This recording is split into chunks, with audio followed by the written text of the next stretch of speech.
Hey everyone, eManRC here. Today I'm going to show you something that's a little off topic from what I usually post. As you know, I mostly post RC car videos, but I thought that this would fit as well because it's an RC submarine. So without further ado, I guess I'll introduce you to this thing. So as I said, this is a RC submarine. Or you could also call it an ROV or underwater drone or whatever. It goes by many names, but this one is mine and I designed it. It's called the EX Behemoth. I'm just going to go over some of the features that it has. So I guess I'll go over the printed parts first. So of course we have the chassis here. It's printed in orange. The color design is actually based off of the Triton T1 underwater drone. I do have an older version of this hull, which is bigger, and it was meant to have 6 motors, but I decided against that because it didn't really fit on my printer. And by the way, I do have a pretty big printer. So yeah, as you can see, it's a pretty big printer. So this might not fit on a standard size printer, but it's able to fit on mine. So yeah, let's take a look at the ducts here. So the ducts are printed out of PLA. Everything on this is printed out of PLA except for this part and this part. And there's another one of these on the other side. So that's 3 that are printed in TPU and the rest is printed in PLA. So as you can see, the duct looks pretty nice. It's not the best quality, but it works. This holds a 2205 brushless motor. You can tell it's brushless because of the 3 wires, and the propeller is also 3D printed. All the ducts are pretty much the same. There's one on that's just like this one but on the other side, and then there's one in the back which looks like this. So I guess moving down, let's look at the landing gear. So the landing gear is this giant piece here. It is all black and it is pretty big. It has 4 prongs that go into these little holes here. These are supposed to be screw holes, but I kind of messed up the 3D model when I printed it out. So it doesn't have a hole. As you can see, there is a little space for a nut there. But of course, like I said, I didn't screw a hole, or I didn't put a hole in the landing gear, so it doesn't really go in. But yeah, other than that, the landing gear is pretty simple. It's just a kind of box shape, and yeah, so it holds both of the cameras.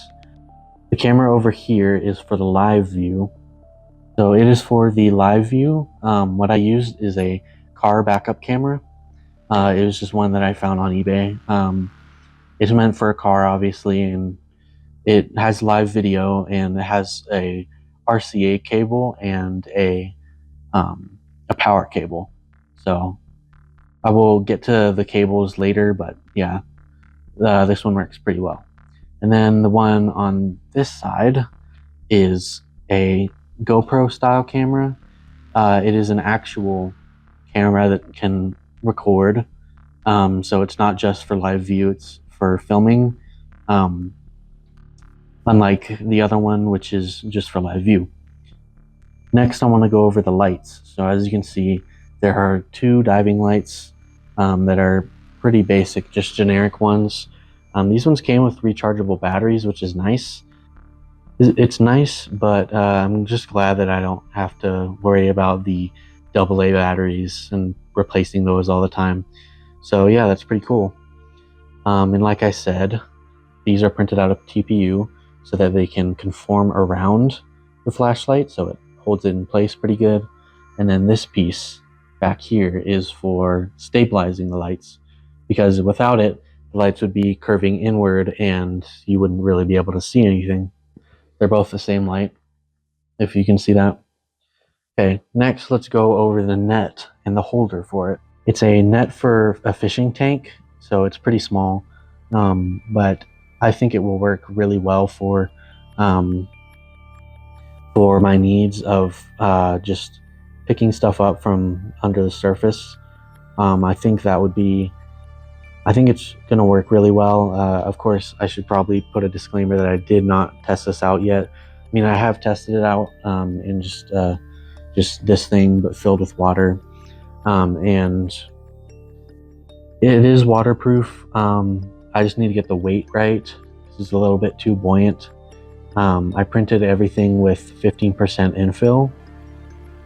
So yeah, the chassis is the most buoyant part because it's all closed off. But yeah, everything else is pretty good. It just sinks except for the chassis. So I just need to add some weights to it, and then it should be good to go. I will have running video of this. I will take it out for its first true dive, and hopefully I'll get some cool footage and I'll post it on here. And if I don't get cool footage, or if the submarine fails, then I'll still probably upload something just to let everybody know. But yeah, as of right now, this thing should work. Just needs the weights. So yeah, here's the net holder. This is 3D printed as well. This thing just screws into the bottom of the landing gear. That way it just holds it at the bottom, which keeps it in place so that it's not flailing everywhere, even though this thing does rotate kind of, and it also extends. If I can do this one-handed. As you can see, it has a telescoping rod, but I just like to leave it not telescoped because the further out it is, the more flimsy it is. So I just leave it there. Okay, so I think that's about everything on the actual submarine itself. So let's go down and look at some of the wires. So this giant mess of cable is all of the wires that are used to power this thing and pilot it. As you can see, there's duct tape covering the entirety of the cord. I did this not just to waterproof it, but to also make sure that it doesn't tangle or anything while it's in the water. Because yeah, I will tell you, dealing with all these wires, I had to untangle them so many times while I was duct taping this whole thing. So that wasn't very fun, and that's the part that I procrastinated the most on because it was just so exhausting. But I got it done, and it works. So next we have this spool here. This one is 3D printed, once again out of PLA, 15% infill. It has a little handle on the top, and on the bottom it has little studs so that it keeps off the ground, and it also has a hole in the bottom and the top. You can see the top one, but in the bottom, that's where all the other cable goes. That's where the other end of the cable goes out. And yeah, I'll show you some of the more intricate electronic stuff now. Okay, so all of the electronic stuff is kept in this bag just for simplicity's sake. So as you can see, we have 3 electronic speed controllers here. These are just basic ones. They're 35 amp. They say that they're waterproof, but you really shouldn't put them underwater, even if it says it's waterproof, because it just means that it's water resistant, really. But yeah, these are meant for just like an RC car. So they do have brake before you go in reverse, but that's not too bad. You just have to flip it in reverse twice, which it's an inconvenience, but it's not too big. All right, so then here we have the receiver, which goes to this controller here. I can show it real quick. So yeah, this is a Radiolink T8S controller. It's pretty good for my needs. This stick controls the rear thruster, so it'll go up or down based on wherever I push it. And then there's these 3-way switches. So this is neutral, this is forward, this is back, and there's 2 of them. There's another one on this side. These are to control the 2 side motors. So if I flip it up, it goes forward. If I flip it down, it goes backwards. And like I said, I'd have to do that twice just because of the brake on the ESCs, but I can't really take that off of them. So yeah, I'll just have to make do with what I have. So next we have the battery in there. As you can see, this is a 2S LiPo battery. It's 800 milliamp hour, 8,000 milliamp hour battery, and it's 50 cell discharge. It's plenty of power for this thing, and I just got a really high milliamp hour rate because I just wanted to have this thing go for a while and not have to charge it a whole bunch. So that should work pretty good. And then next, here we have another power supply, or another battery pretty much. This is a 12 volt power bank. This thing is for the camera, the live feed camera, because it was meant for a car and cars use 12 volt batteries.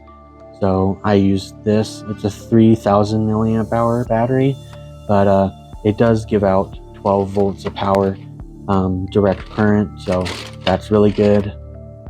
And then, yeah, and then in here, I don't feel like taking it out, that is a USB to video cable. So what it does is it takes the video cable from the camera, from the live camera, and then it transmits it with 100 foot of cable. All of these wires are 100 feet,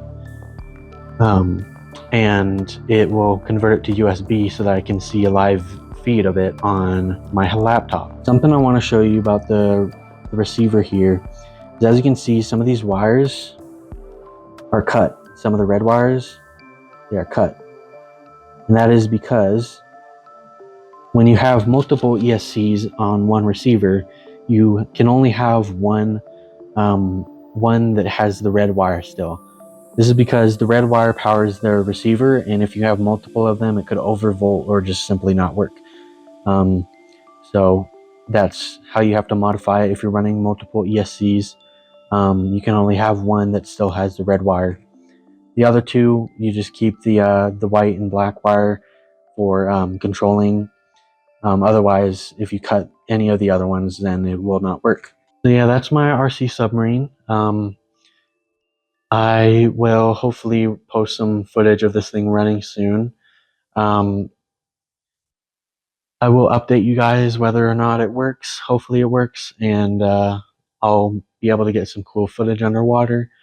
But yeah, that's about it for this. I thank you guys for watching, and wish me luck with this.